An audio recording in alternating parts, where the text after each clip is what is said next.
Assalamualaikum warahmatullahi wabarakatuh.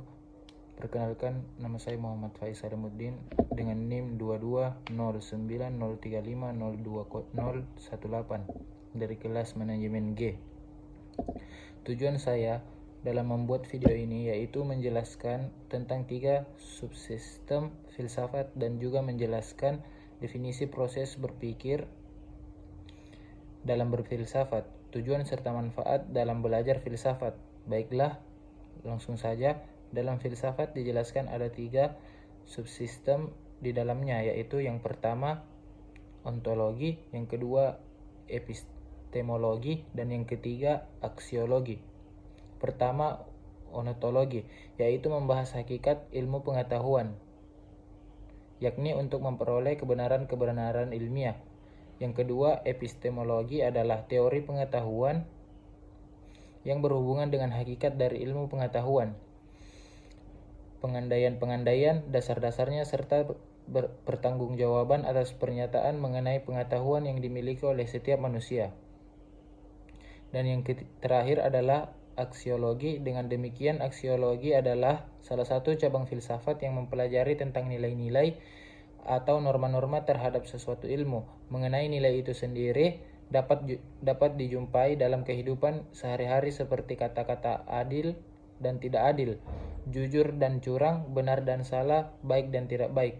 Kata filsafat bersumber dari bahasa Yunani, philo dan sophos, yang berarti cinta akan kebijaksanaan.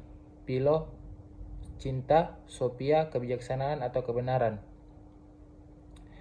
Filsafat ilmu adalah segenap pemikiran reflektif terhadap persoalan-persoalan mengenai segala hal yang menyangkut landasan ilmu maupun hubungan ilmu dengan segala segi kehidupan manusia.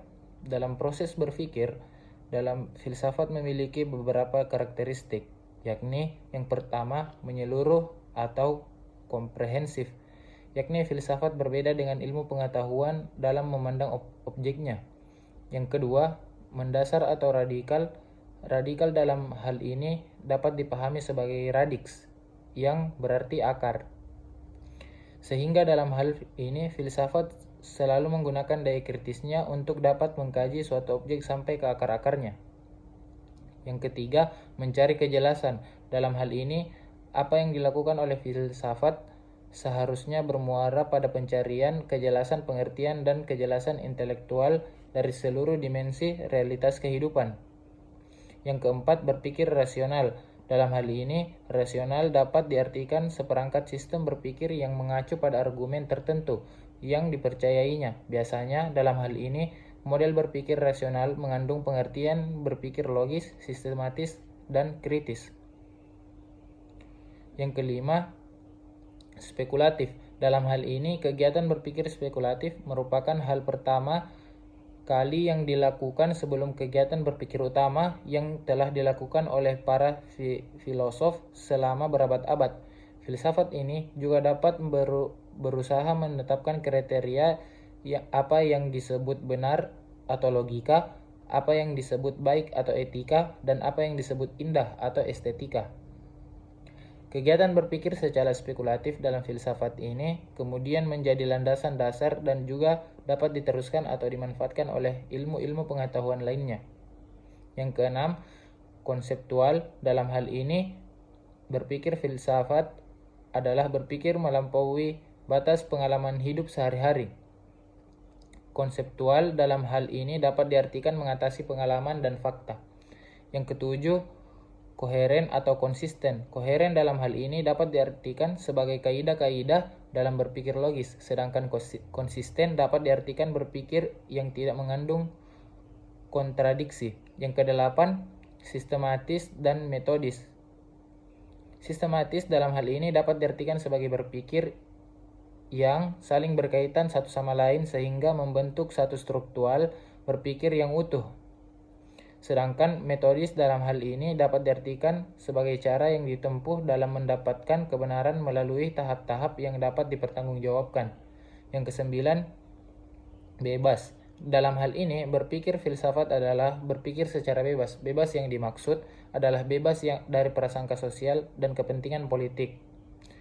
Sekarang tujuan filsafat ilmu, yaitu filsafat berguna untuk membuat manusia memiliki sifat yang bijaksana dan bisa menerapkannya dalam kehidupan sehari-hari. Filsafat juga bertujuan untuk membuat manusia memiliki perspektif yang luas dalam melihat sesuatu.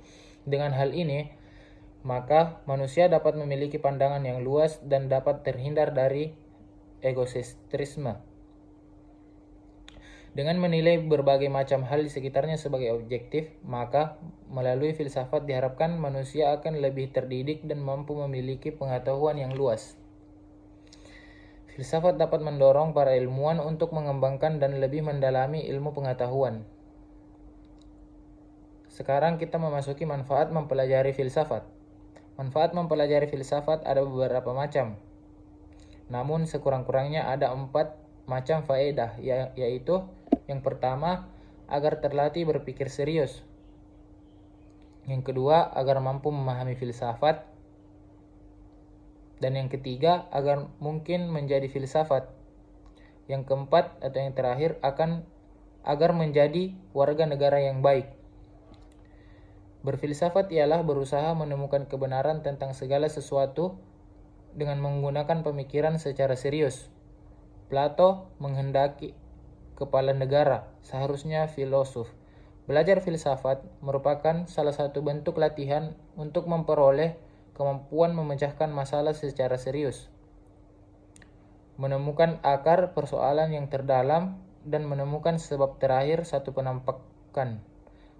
Baiklah, itu tadi beberapa penjelasan tentang definisi dan juga tentang filsafat ilmu yang dilakukan dalam sehari-hari. Sekian dari saya. Lebih dan kurangnya mohon dimaafkan. Wassalamualaikum warahmatullahi wabarakatuh.